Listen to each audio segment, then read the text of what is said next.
As we welcome back our Friday Five, holdovers from the first half hour. The Admiral Bill Stubblefield, complete with new glasses, I might add, Bill. Thanks for observing, Rob. Good morning. Bespeckled friend. Bespeckled friend, yes. Also, bespeckled, Mr. John Gilstrap, New York Times best-selling author. Good morning. I think the word you're going for is spectacled, but... I could do with that one, too.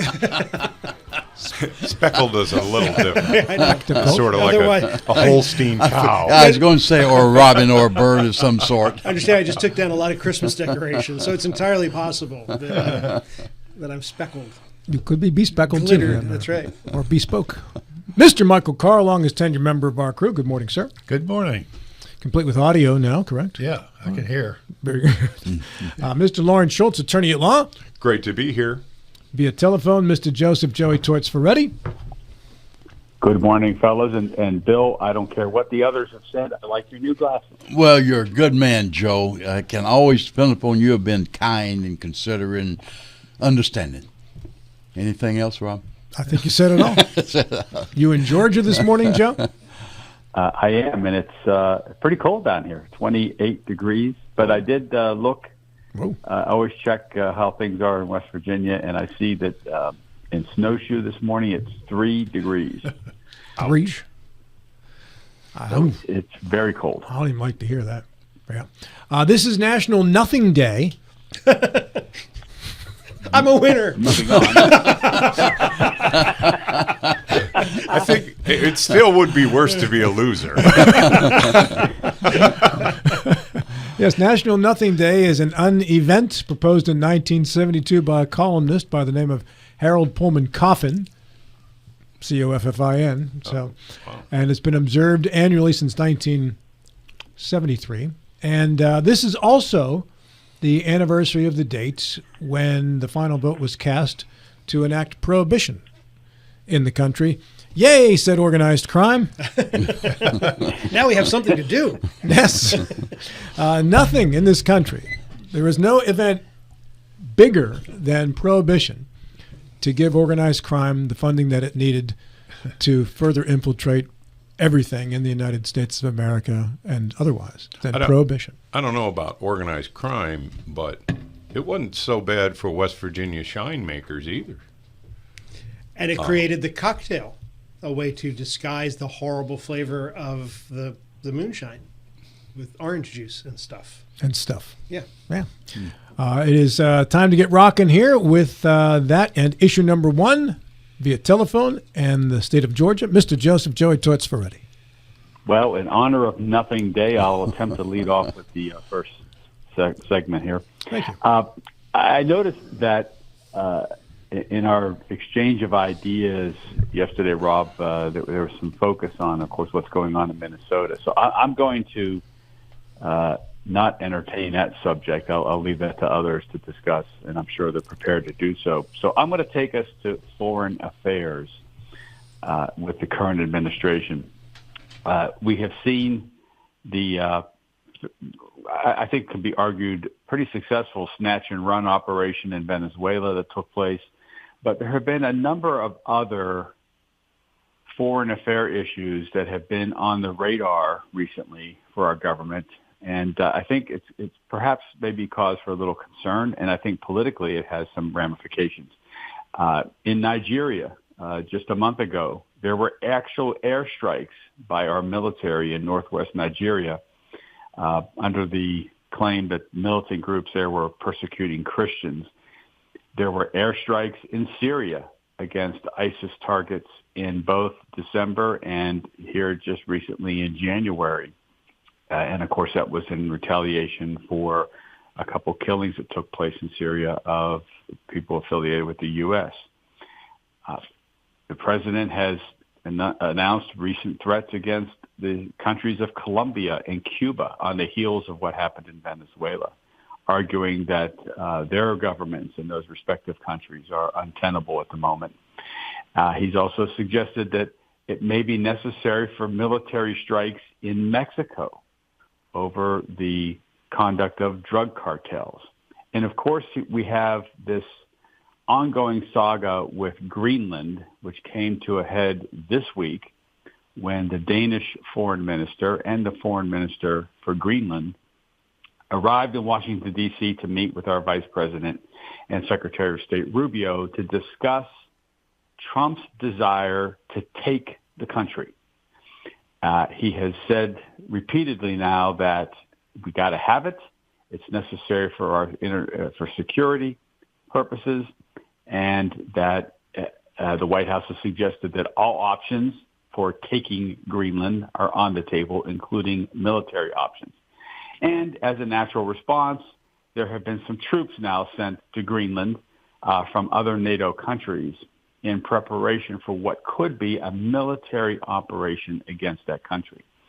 And while some people would scoff at that, I've often been told to take our president serious when he makes these kinds of announcements. So Greenland apparently is in the crosshairs. So I question about whether or not this gunboat diplomacy that we seem to be engaged in, these efforts across the globe to intervene, even in Iran, where we are concerned about the plight of the protesters there and the risk that they may be killed by the government that seemingly has our military assets now on the move to the Middle East from the Caribbean in preparation for what could be a strike against the Iranian government. Is this America first? Is this what the president campaigned on? Are there political ramifications here for this, some might say, imperialism that's taking place currently with our government? So how's this going to play out politically? And are you concerned that the world order is at risk for being upset because of these numerous efforts to either intervene or to threaten to intervene in various other countries? That's my question this morning. Very good, Joe. Let's begin the discussion with Mr. Michael Carl, senior member of the crew. Michael. Well, I think that it's an important question, but there's been and I think there's certainly some ambiguity about the extent of the president's authority and these various examples that you just gave of what he's doing and talking about doing. And to me, I think that the U.S. Supreme Court, when they finally receive the Venezuelan dictator's case, who was it's going through the U.S. federal court system, and I suspect that they will speak more broadly than just about the authority and the merits of the case against him, and relate or just describe the authority of the president alone, and then the question of the congressional involvement as well in these things, in these kinds of things. So but it's an absolutely important question. But Trump is pressing the issue, and I'm generally supportive of the actual policy merits, but the legal authority is still some ambiguous. And Mike Carl, I'll add to the discussion. I think you raised a good point. It was just this week that the president was very successful in tamping down an effort in Congress to clearly define the War Powers Act. He got a couple Republican senators to flip, and that is no longer on the agenda before the U.S. Senate now, when there was an effort to even address that kind of issue, which you raised. The three branches of government, but a lot of the things that are being done need to be done, clearly, by the executive, and can't be, the effectiveness of the country's movement with requiring all the things that can stop it through Congress is a real concern. So it's been, fortunately, the third branch of power will ultimately decide. Mr. Stubblefield. Yeah, I'm troubled about this on several fronts, Joe. Let's go first with Iran. The president said that he's going to going to get involved and curb Iran if they have the executions. Well, they slowed up on the executions. In fact, the poster child probably will not be executed. But Iran just in the last day or so said they're going to speed up the trials and execution of many of the protesters. Whether that has boxed the president in the corner or not, I'm afraid that it has. He's either going to have to look the other way if executions start, or he's going to have to commit ourselves. Authorities say that that in some countries such as Iran, it's going to require boots on the ground. He cannot do everything through air attacks. So we may be just on the cusp of being much more involved in Iran. Venezuela, has been viewed a lot of different ways. Some folks say was a well-executed extraction operation. Others, such as some of our Republican senators, saying it was a clear act of war. Greenland, we have treaties in place that we could build additional military bases on Greenland, and there's nothing to stop us from doing this. Many folks feel that it's not the military security as much so as access to minerals, rare earths, also gold.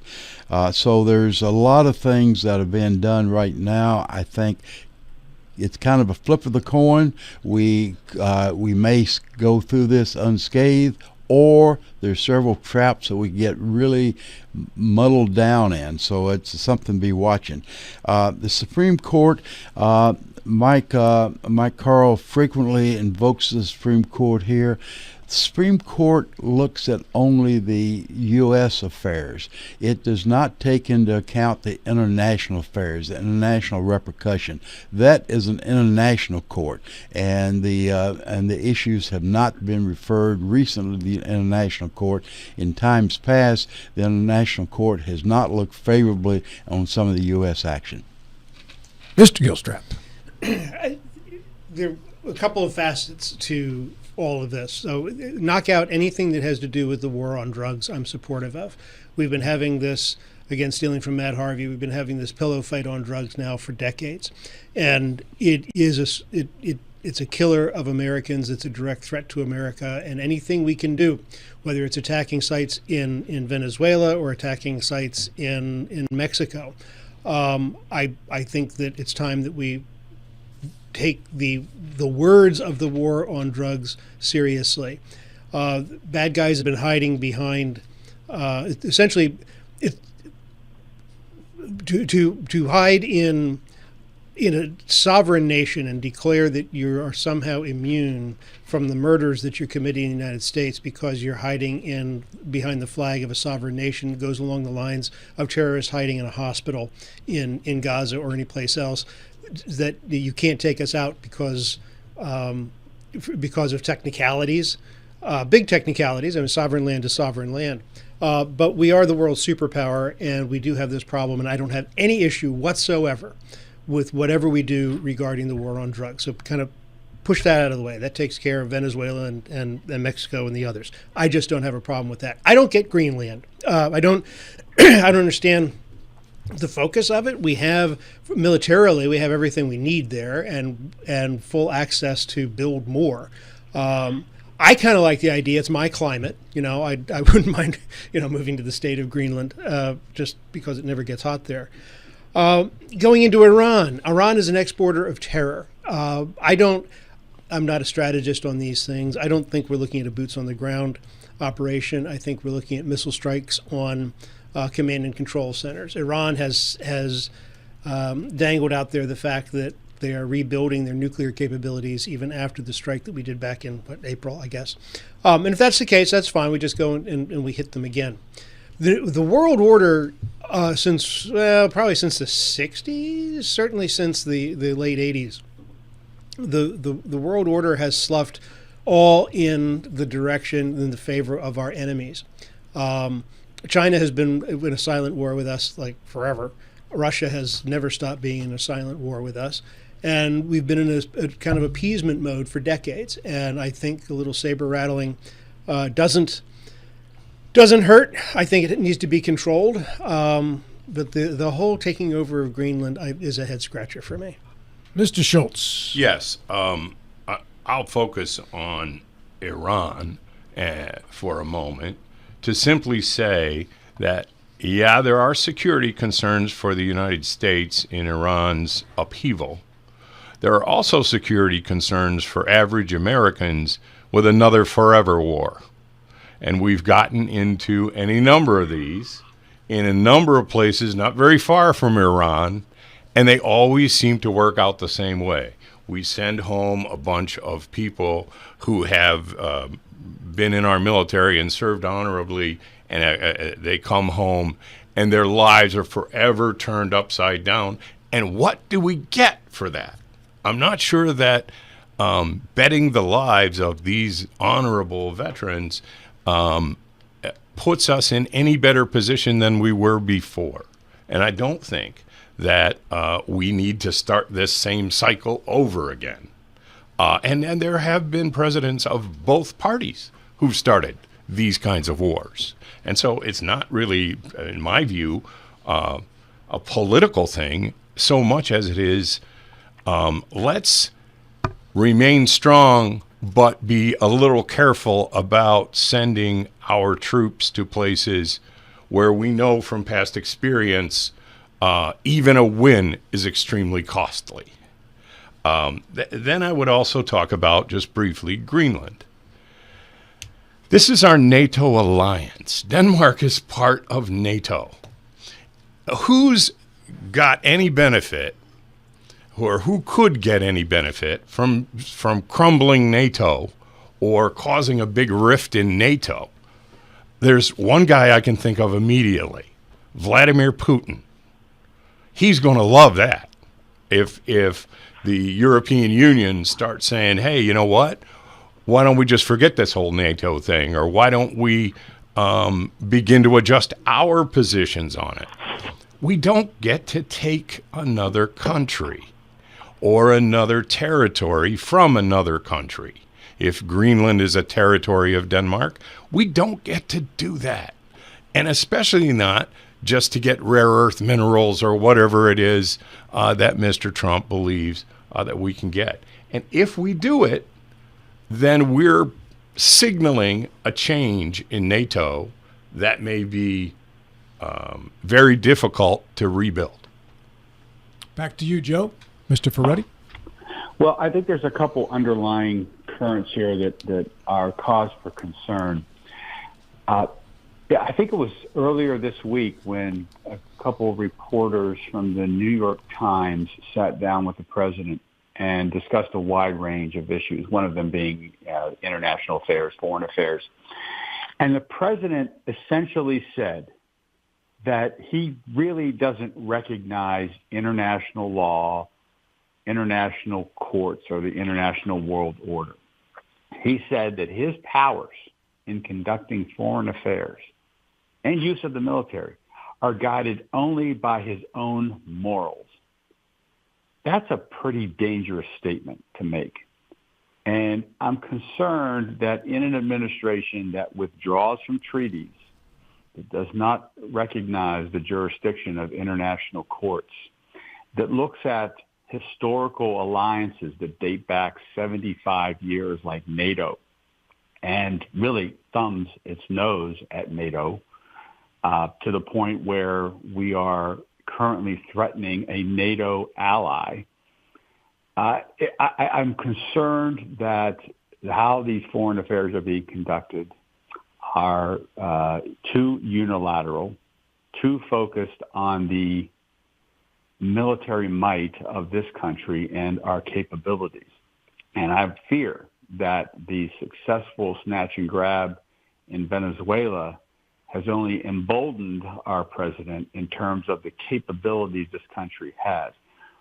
The United States has always been known for restraint in terms of its power, walk softly and carry a big stick type approach, which is, something that I think Teddy Roosevelt talked about over 100 years ago.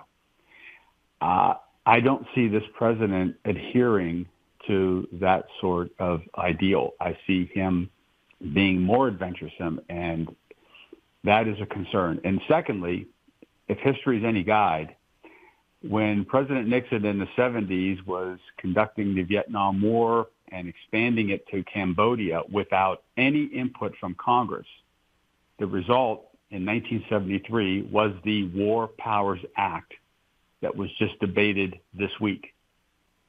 And the president, as I said, was able to sidestep that issue by getting a couple senators to turn who had previously voted that should have been up for discussion and there should be limits going forward on this president with an eye towards the threats he was making to Greenland. This Congress seems unwilling or unable to engage in those kinds of discussions. And I fear that this president may be so emboldened that the interventions that he talks about and has planned as we move assets to the Middle East will continue. And while we've been lucky without the loss of soldiers or blood, I think we had one soldier take 2 bullets to the leg in Venezuela. We've been lucky. That luck could run out as these interventions continue. And I fear the ramifications of that, not the least of which might be political.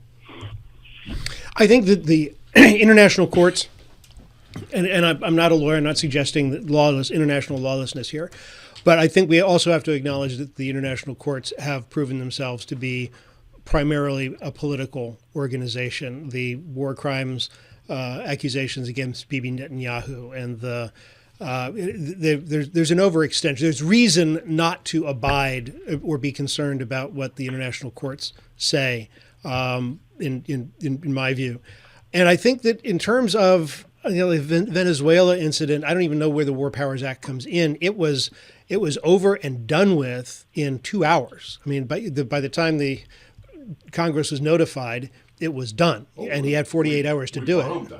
So, I think that's where the War Powers Act comes in. Can you say that again? Your mic wasn't up there. We bombed them.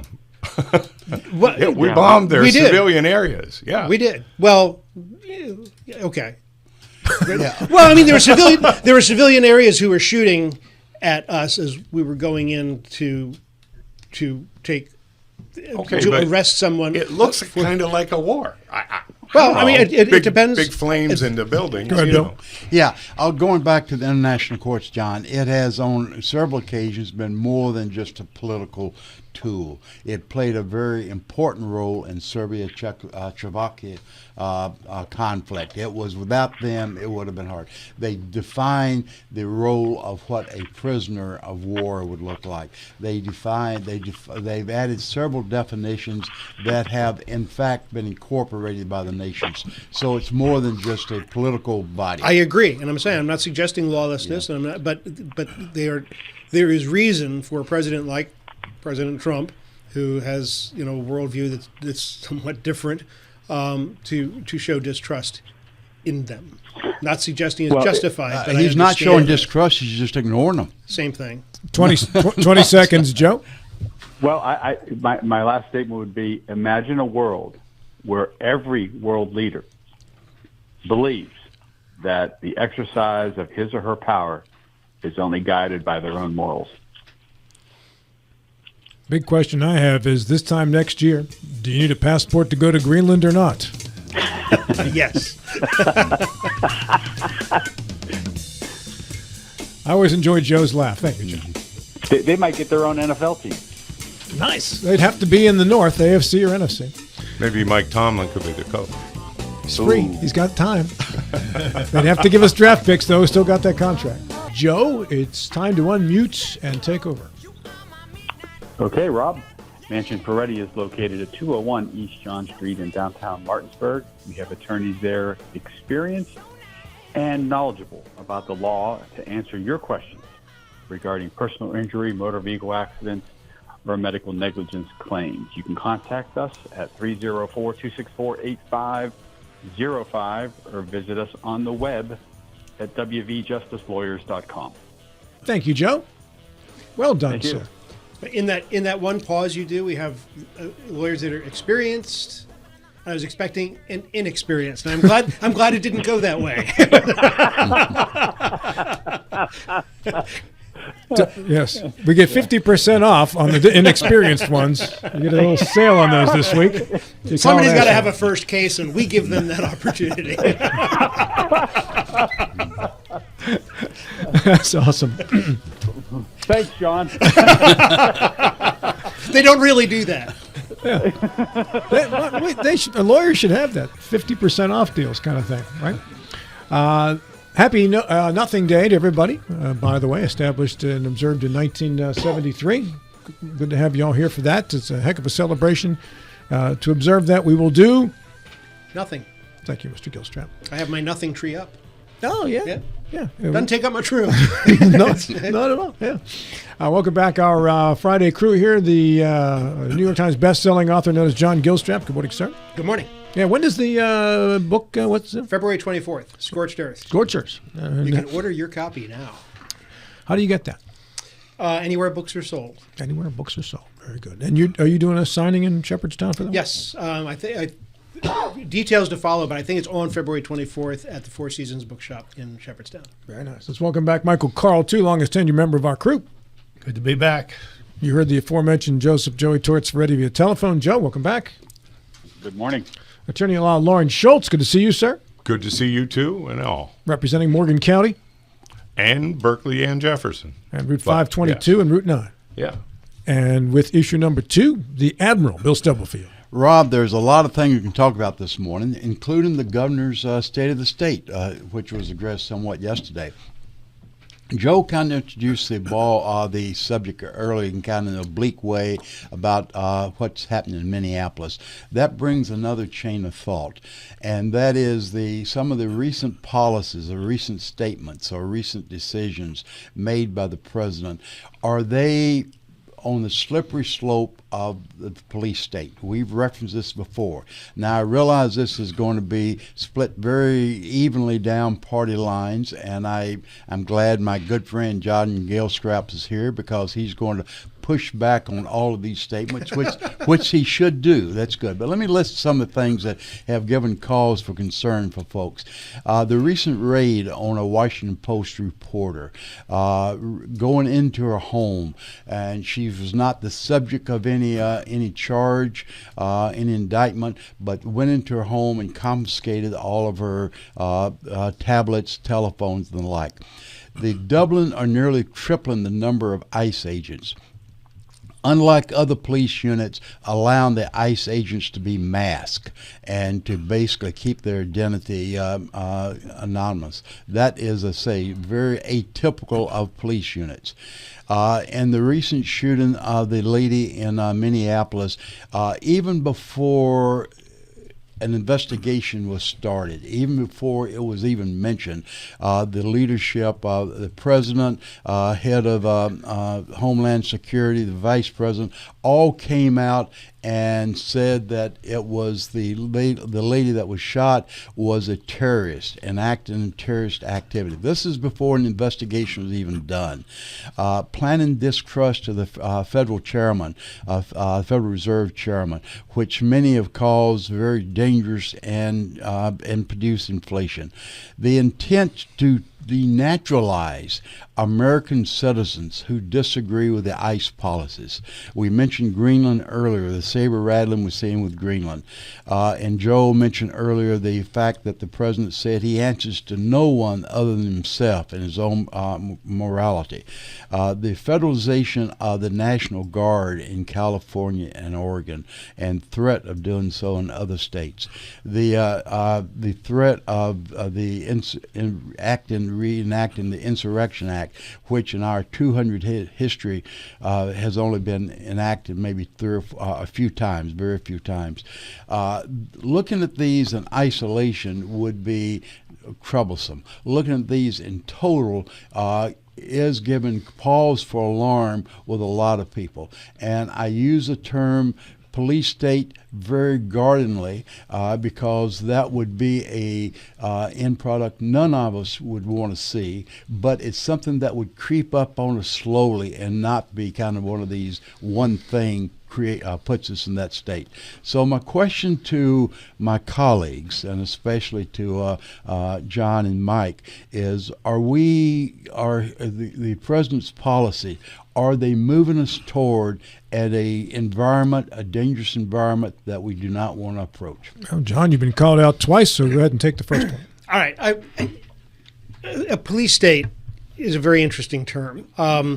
The short answer here is that's not how I see this.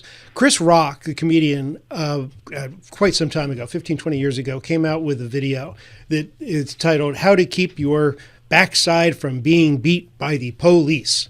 And the first rule is obey the law.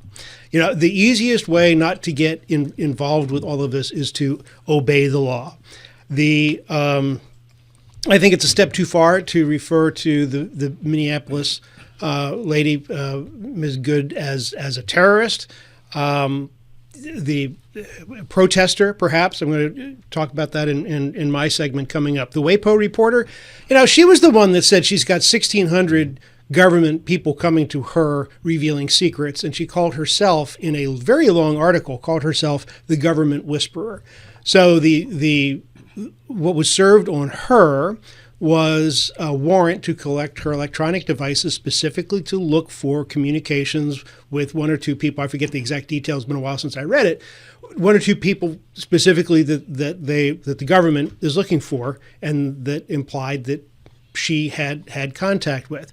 That violates. I'm not comfortable with that either.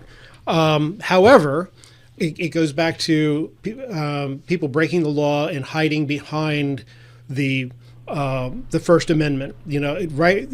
Especially for President Trump's point of view, where reporters have consistently lied about him, withheld exculpatory stuff about him, have twisted things about him.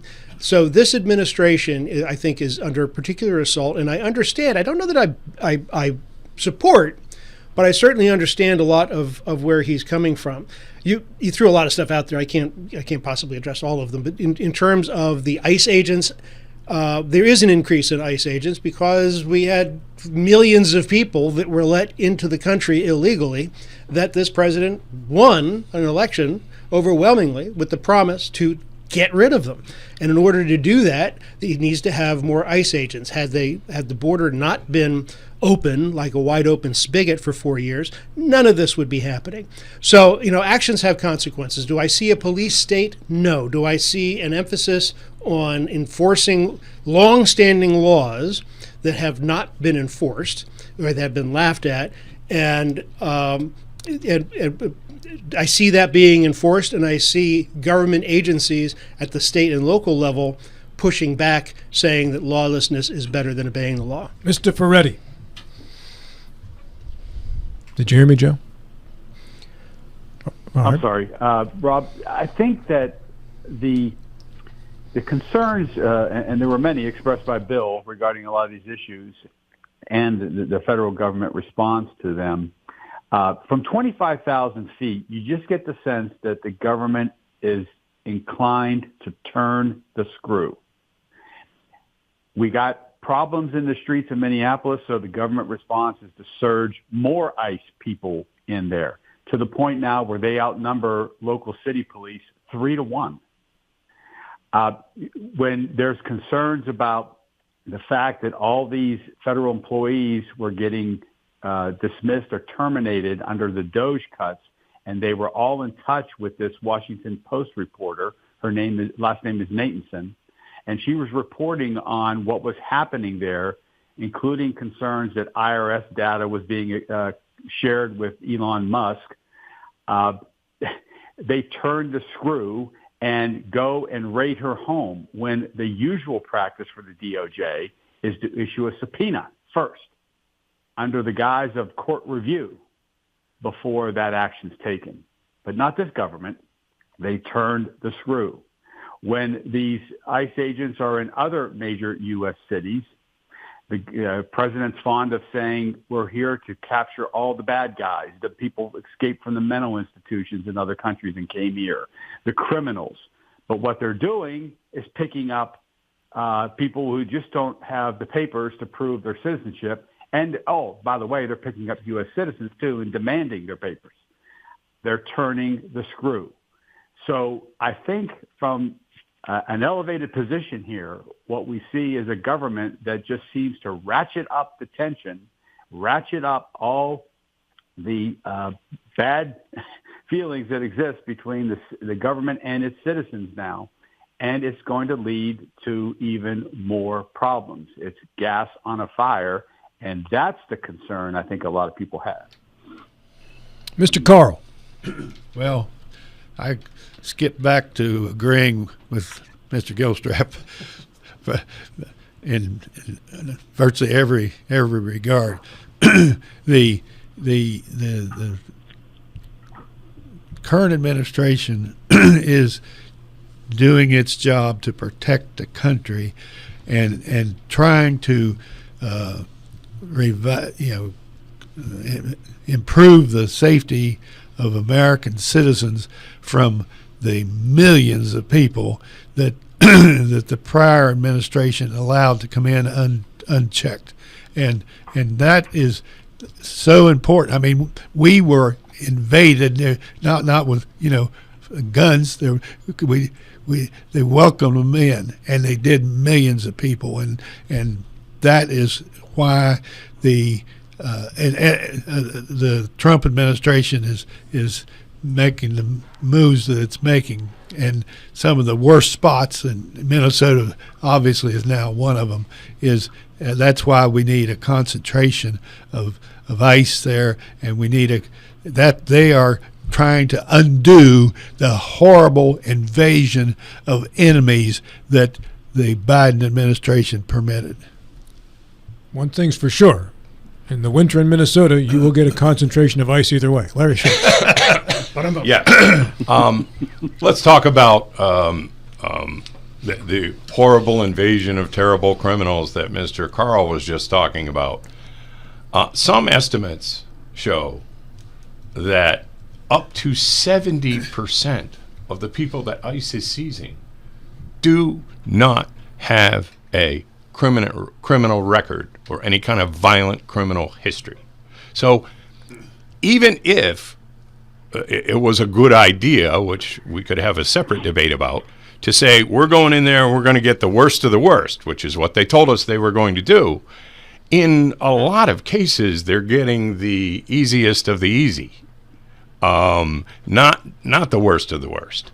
In the meantime, the price we as a nation pay for that is that now, for the first time, I believe, in my life, when a police officer comes up to me and begins to make demands, or a law enforcement officer of any stripe, I can count up until very recently on being able to see that person's face, to see a visible badge, to be able to tell as they order me to do this or demand that I do that, who this person is, and that they are actually a police officer. In the situation that we have now, it's just a mask and a shirt that says Police ICE. Those would be pretty easy to reproduce, even if you weren't the federal government, even if you're a criminal of some kind yourself. And so it's creating a level of fear and anxiety in the parts, not of just of criminals or people who are violating the law on a daily basis in some violent way, but it's also creating kind of fear and horror among people who, for example, I guess let me use this example that this is how it feels like a police state. It's been a long tradition in this country that what we don't do is have the police stop you or the law enforcement stop you and demand to see your papers.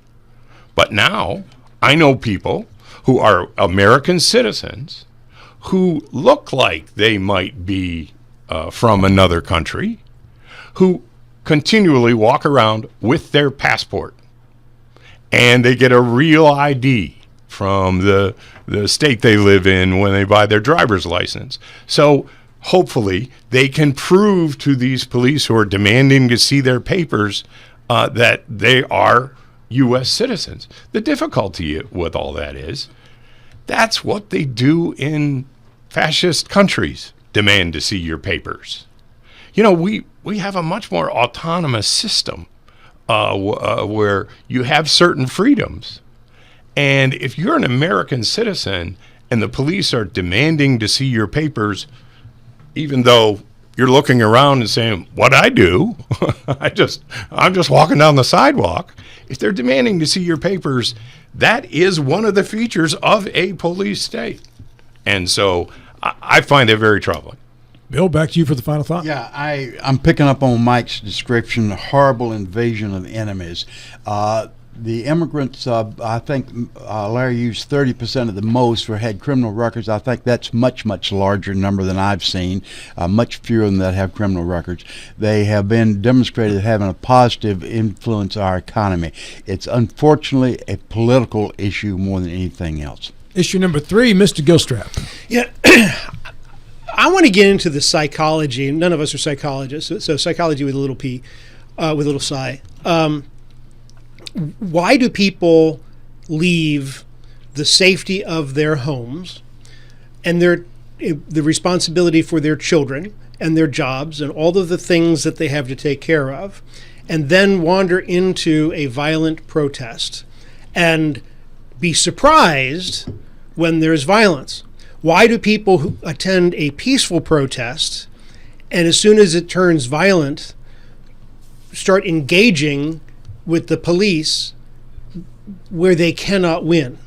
Why do people get to the point where they think it's okay to throw a tear gas canister back at the police? You know, that's your clue that maybe it's time to go somewhere. We talked about Kyle Rittenhouse. Remember that a few years ago, where he traveled into a volatile situation, and the way the case turned out, he brought a rifle with him legally. And when he was attacked, he ended up shooting several people, killing at least one, right? So we had all of this, and the big question was, what kind of a monster goes from out of state to a new state to go and engage in this kind of violence? We see this pattern over and over again. And when I posed this to the group, Joe wrote back, it's an interesting question coming from a nation that's built on revolution. I thought, okay, there's a valid point. So I went and I looked. I was a history major, so there are parallels between what's happening in Minnesota right now and the Boston Massacre. I won't go to all the details. Boston Massacre was March 20th, 1770, which arguably started the Revolutionary War. A soldier hit a 13-year-old kid. Somebody saw it. The soldier, the redcoat, was then accosted. You know, they were throwing snowballs and stuff at him. He called for backup. More redcoats showed up, a total of 8, I believe, and they had orders not to shoot. Finally, somebody hit one of the soldiers with a cudgel, whatever that means. He dropped his rifle. It was embarrassing. He shot, the others shot, and ultimately 11 people were wounded and 5 people were killed. So, the media at the time was completely split. You had the loyalist, royalist papers saying it was the citizens' fault, and you had the colonists saying that it was the Brits' fault. So we are born in revolution, but theoretically, back then there was a purpose.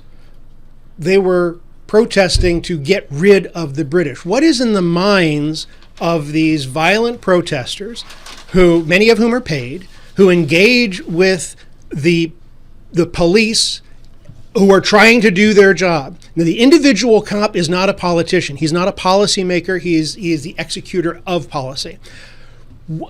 How do they think they're going to win and not create more violence when they engage in violence with these people? I just don't understand the mindset. It's not a political question. It really is. I don't get it. 45 seconds for your responses. Joe, go first. Well, there's a reason why emblazoned on the side of every police car is the words "to protect and serve." They work for us.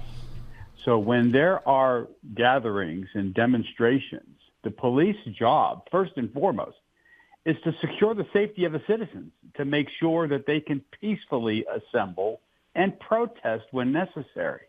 Now, some people take it too far, and perhaps people take it too far when they're being told things that aren't true, like, all these people being picked up are criminals, or like when the president says that we're only chasing the bad guys and the murderers, and people are being asked to present their papers. 10 seconds, Joe.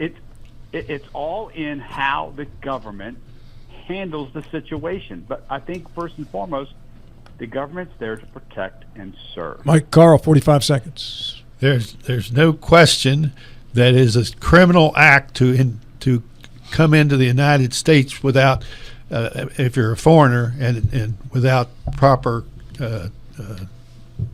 process.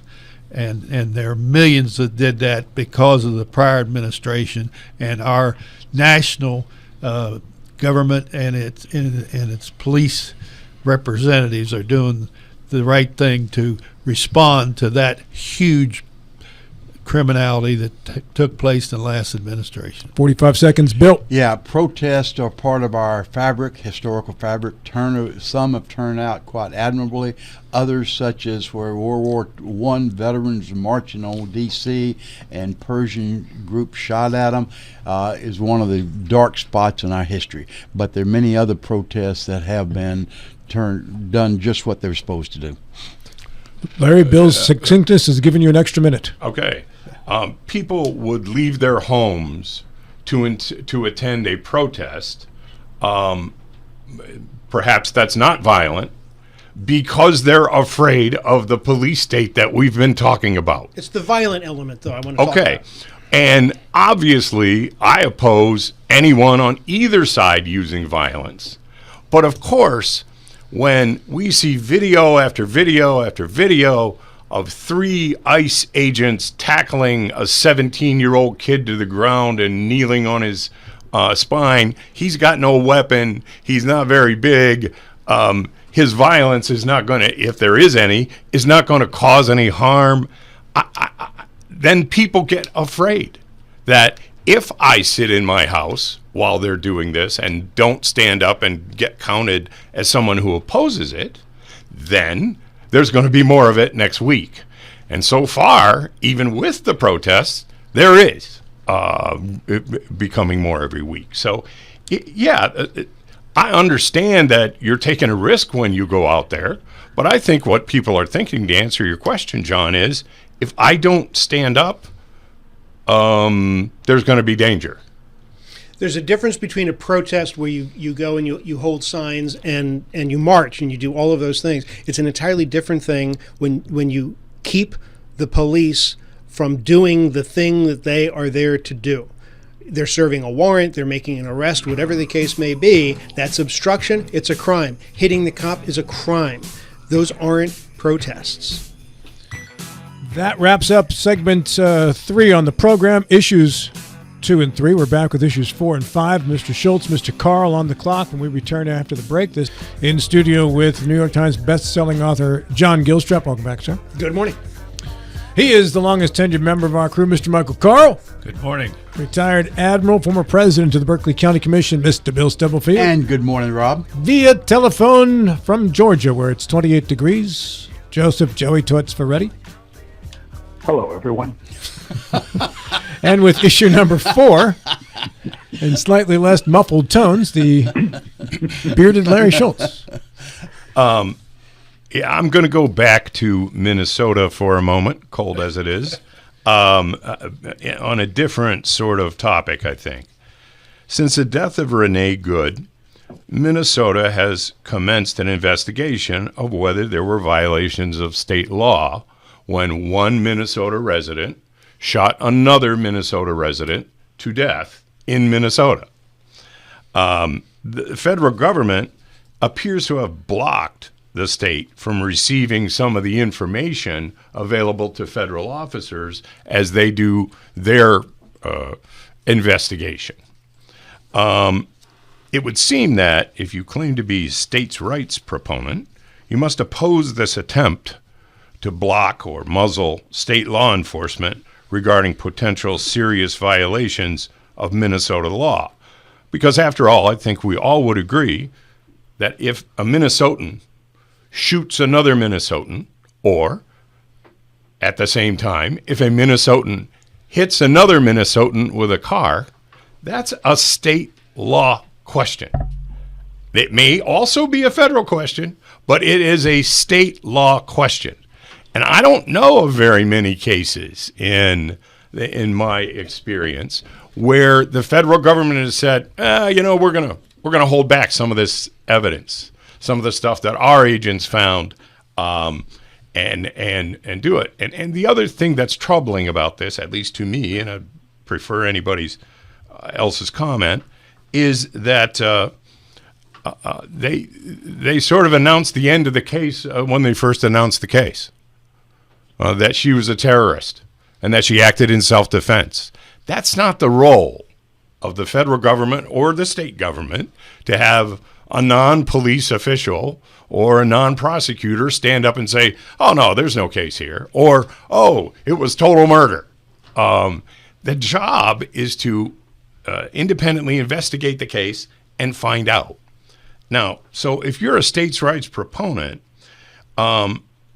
you would have to oppose this, it seems to me, because if you are in favor of states' rights, you want the state to have the right to investigate killings in its own territory.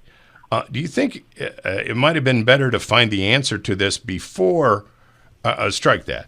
Do you think, how do you stand on the general issue of states' rights and the Fed's refusal to share evidence?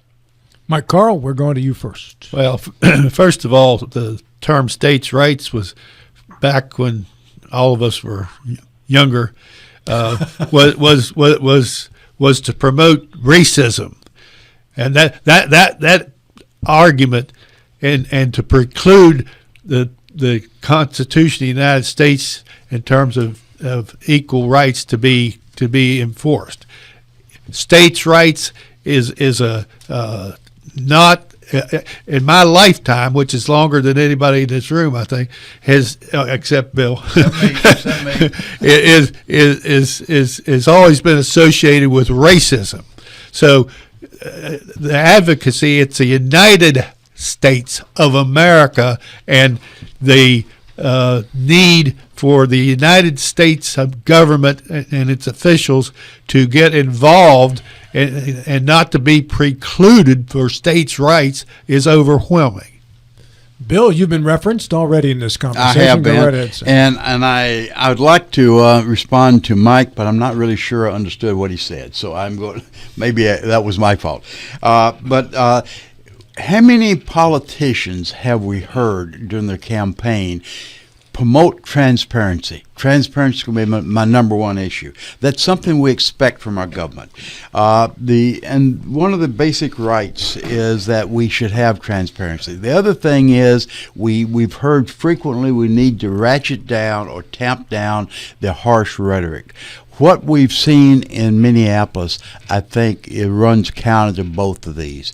You cannot have transparency unless you do a total open investigation review. I don't care which side's doing the investigation. The information should be shared between all parties, the local municipality, the state, and the federal government. If you limit what information you have, it is violating one of our basic perceived rights, and that is transparency and knowing what's going on. And I do not think we'll tamp down the rhetoric by hiding some of the information. So I don't think it's a states' rights issue or a Fed right issue as much as it's something that we owe to the general public, and that's transparency. John Gilstrap. Mark the time. I agree with Larry. I think this is an issue that 9:41 a.m. that should be tried. It should be investigated and tried locally. But when the federal agent has already been announced to be a murderer by the mayor. That's the word he used, by the mayor of Minneapolis.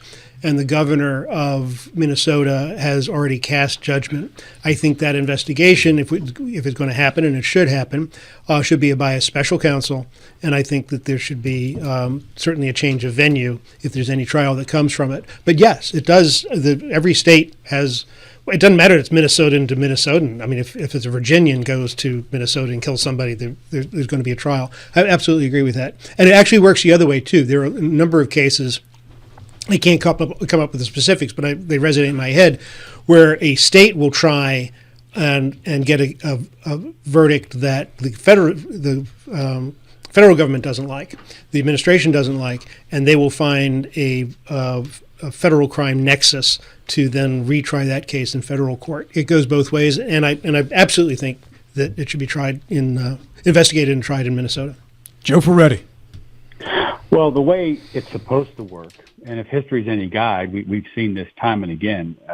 When an FBI sniper shot an unarmed woman in Ruby Ridge in Idaho, it was the Idaho state authorities that prosecuted that federal agent. When George Floyd died under the knee of a city cop in Minneapolis, the state prosecuted him for murder, and the feds, the Department of Justice Civil Rights Division, got involved, and they also prosecuted him for the violation of civil rights. Now, in this case, we have a woman who dropped her kid off to school and happens upon a demonstration in the streets, gets involved, gets shot, and is killed. And within a week, Todd Blanche, the Deputy Attorney General for the United States, comes out and says there's no basis to investigate. And, oh, by the way, the feds are not going to share ballistics, forensics, physical evidence, or anything with the state of Minnesota to aid in any prosecution they want to pursue. So they've effectively shut down everything. And then we saw the Department of Justice Civil Rights Division in Minneapolis. We saw resignations come right out of that office. Attorneys taking their plum jobs and throwing them out in the street because they were not about to investigate the spouse of the dead woman in Minneapolis rather than investigate the shooting itself. So bottom line here is, if you want to know why people are motivated to come out of their house and go demonstrate and perhaps even get violent, it's situations like this. I think we covered everybody. Larry, back to you. Yeah. Mr. Trump said within a day or two on Truth Social that the police officer was run over by Renee Good. Man, I've watched a lot of those videos. I'm sure I don't have access to everything. In that way, I guess I'm like a Minnesota prosecutor. But there's no video of him being run over by a car. Now, he might have been struck by a car.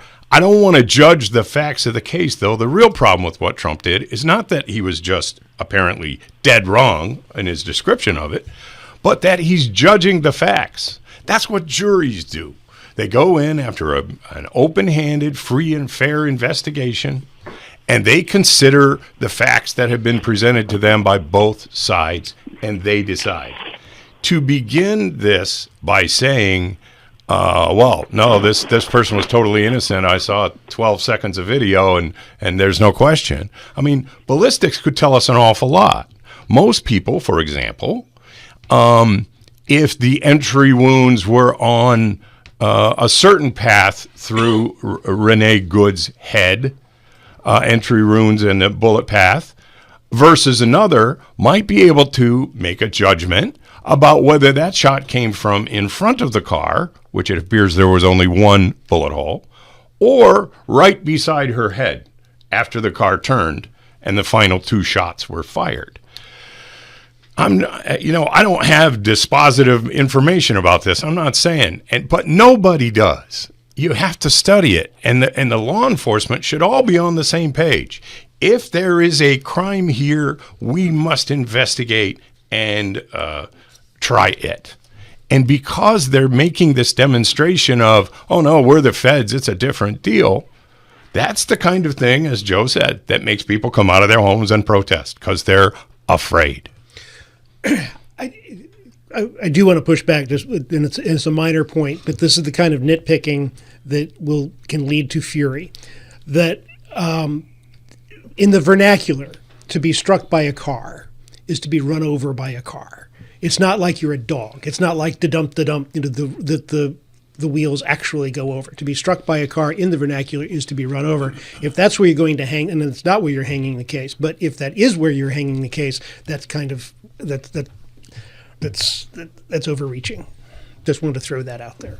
And that's the kind of parsing that's going on here. I think what we're going to find in the investigation is these guys are trained in what's called a triple tap. You shoot 3 times, not bang, bang, bang. That's the way it works. I mean, if you're going to use deadly force, use deadly force. There is no wounding force, right? So there are details that are going to come out of this that may or may not play well with a jury or with an investigator. I don't know, but it absolutely should be investigated and go before a jury. But if it's a local jury there, it's just a matter of when do we hang him. But will there be an investigation released, John? That's the question right now. There is a lot of suspicion it's not going to be shared with the municipalities or with the state. It's going to be done with the Fed. And right now there's not a lot of trust with the DOJ. There has not been trust in the DOJ in years. And the idea of a potential murder case having federal government on one side and the state government on the other side is not borderline insane. It's insane. The government needs to gather all the evidence and decide after they've looked at it what side they are on. They may not bring charges in any particular case on either side, or they may.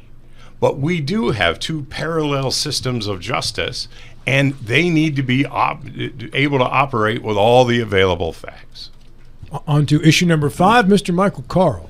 Well, I'll try to move us a little bit away from Minnesota, but I'll start. Thank you. But I'll start there. Thank you, kindly. with all that we've heard is going on in Minnesota between with the ice riots and mismanagement, that the governor acknowledged in a sense that why he wasn't going to run for re-election. Has that, despite the fact that the California governor has fought ICE, but nothing quite this extreme. But does that make Newsom now the leader for the nomination of the Democratic Party for president? All right. Well, let's start first with Bill Stubblefield because you moved toward your microphone quickly. Yes, my answer is no. That's simple. I think that's what the primary is for, and that is one of the strengths of our government with an open primary. I think there are several candidates that's going to emerge and become serious candidates. Andy Brashear of Kentucky is one, Shapiro of Pennsylvania is another one, and there will probably be 3 or 4 others. Newsom is in the news now. He will remain in the news until the primary procedure starts, and then that will determine who's going to emerge. He certainly has been the person who's been taunting and trolling Trump the most. Exactly right. Well, the reason he's done this, he found a sweet spot. He found that when he started trolling Trump, his popularity went up. He had been used a very poor cliche, dead and buried politically until he started trolling Trump, and his popularity started soaring. So that's going to be the approach that he's taken, the approach that he's utilizing, and I suspect there'll be a continuation of that approach in the primary, but I think it's going to be mimicked and followed by other candidates. Go ahead, Larry. Yeah, one of the things that affects what Bill is talking about, I believe, is how do ordinary folks feel they are making out in their day-to-day life. And ordinary folks, a very large number of them, believe that their groceries are getting more expensive, even while Mr. Trump tells them they are not. You might have seen the video just the other day of the person from the Department of Agriculture describing that, well, you can get a piece of chicken, a piece of broccoli, a tortilla, and something else for $3. And so there are ways for you to have, well, I don't know about you, but I tend to eat more than one piece of broccoli when I'm eating broccoli. One piece of broccoli. You don't need 17 dolls, and you don't need 17 pieces of broccoli. Right, but I might need 7. And so when you have that kind of pushback that's really kind of senseless, it starts to make people angry. They're feeling this pain, whether you think it's real or not. They do. And so I believe that's a much bigger factor in who might rise on the Democratic side in the primaries. And the question will be, how is that person speaking to this thing that bothers me? And what do I think they might do about it? I believe that's much more than, some of the trolling that he's done is kind of funny, but I'm not generally looking for a candidate who makes me laugh. I'm looking for a candidate who I think will change the things that I think are wrong. Mr. Gilstrap. As things stand right now, snapshot right now, I pray that Gavin Newsom is the nominee for the Democratic Party. I think that his stewardship of California has been. I don't know if it's disastrous stewardship, but I know it makes for really good advertising, for the opposition. But a static analysis isn't how this works. I agree. So we have to see where things are going to be come election time in another 2.5 years. And it's all, I said this from the very beginning, it's all about the big, beautiful bill. Either it brings prosperity and happiness and employment to the people of America, or it crashes and burns and the Republicans just go away. It doesn't matter who the Democratic nominee is. And that we don't know that yet. Though that's just starting at the first of the year.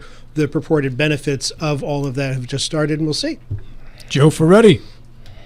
Yeah, there's much to see here, but these upcoming midterm elections, if you're a Republican, you can smell danger a mile away right now. The Cook report, which just came out earlier this week, is projecting up to 30 seats are going to flip to the Democrats in the upcoming election. And to me, who emerges from that as a viable presidential candidate for 2028 will be the individual who marshals what will be newfound power for the Democrats if the midterm elections go as currently projected. Where will the leadership of the Democratic Party take us in terms of not only messaging, but in practical terms, doing what's best for the country? That's all going to boil down to economics. John's right. We'll have to see how the president's budget bill does. But the early returns are not great, with people losing their health insurance, with cuts to Medicaid and SNAP benefits affecting a lot of states like West Virginia, with hospitals looking at closing because the reimbursement money's not there from health insurance and from Medicaid. There's going to be some pretty dangerous ripple effects here off this budget bill. And right now, not looking good for the Republicans coming up. But the point is, who's going to be the great messenger for the Democrats going forward after 2026? I think you have to look to more practical people like Josh Shapiro and Andy Beshear. Good, Bill. Yeah, very quickly. Joe, did the Cook report address the Senate side, or is that strictly the House side? Just strictly the House side, the report I saw, Bill. And if the Democrats, if they do flip the House and they squander it with just more and more impeachments, that's the great danger for the Democrats. And quite honestly, the great opportunity for the Republicans. You're exactly right, John. I hope that does not happen. I agree. Yeah, that would be the most stupid thing the Democrats could do. Mike, back to you for the final minute. Well, as a registered Republican, I'm rooting for Newsom to be the Democrats' nominee. No surprise, Mike. Who would you look at from the Democrats and go, oh, that's a pretty smart nomination? That might be a problem. Well, it's so ambiguous, and that's one of their problems. The lack of significant leadership. They got a communist elected mayor of New York City. New York's kind of an outlier, though. I don't know that And- reflects the national. And you have Virginia and New Jersey both as as fiscally responsible electees. Virginia, okay. We don't have time. But so far there's been no one who's a parent and has pushed it hard enough to be ahead of Newsom. That's what primaries are for, Mike. And they did not have one last time, did they? They did not have one last time. That hurt them. Hey, this segment of our show today brought to you by Larry DeMarco and Company at Century 21 Modern Realty Results. We've got final thoughts coming up next. Everybody gets 8 seconds, and we will begin with Mr. Ferretti on the phone right after these. Final thoughts, 8 seconds each. Joe Ferretti, you go first. I wonder what it means that we felt compelled to discuss national issues versus state issues. Larry Schultz. Let's also not forget about a little thing known as the Epstein files. Mr. Stubblefield. It's cold outside. Don't forget the puppies and the cats. And your brass monkey. And the brass monkey. Mr. Carl. Don't ask me why, but I say go Indiana in the championship game. Mr. Gilstrap. Nothing better on a cold day than to settle in with a good book. Scorched Earth. Scorched Earth is available for order wherever books are sold. Well done, John.